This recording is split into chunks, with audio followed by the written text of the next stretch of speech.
तुम्ही पाहत आहात MCN न्यूज मराठी। बुलढाणा जिल्ह्याच्या मोताळा तालुक्यातील तारापूर गावात गेल्या काही दिवसांपासून अस्वलाचा वावर असल्याने नागरिकांमध्ये भीतीचे वातावरण निर्माण झाले होते। याबाबत वन विभागाकडे वारंवार तक्रारी प्राप्त झाल्यानंतर वरिष्ठ अधिकाऱ्यांच्या मार्गदर्शनाखाली विशेष रेस्क्यू मोहीम राबवण्यात आली। गावात योग्य ठिकाणी पिंजरा लावून त्यामध्ये अस्वलाला आकर्षित करणारे मध आणि पीठ ठेवण्यात आले। अखेर खाद्याच्या आमिषाने अस्वल पिंजऱ्यात अडकले। यानंतर वन विभागाच्या रेस्क्यू पथकाने कोणतीही भूल न देता अत्यंत सावधगिरीने आणि सुरक्षित पद्धतीने अस्वलाचे फिजिकल रेस्क्यू केले। त्यानंतर अस्वलाला नैसर्गिक अधिवास असलेल्या आंबा बर्वा अभयारण्यात सुखरूप सोडण्यात आलं। या यशस्वी कारवाईमुळे तारापूर गावातील नागरिकांनी सुटकेचा निश्वास टाकला असून वन विभागाच्या तत्परतेचे कौतुक केले जात आहे।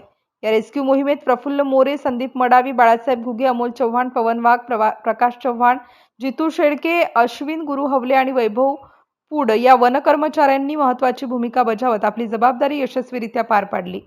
MCN न्यूज मराठीकरिता कृष्णा पाटील, मोताळा।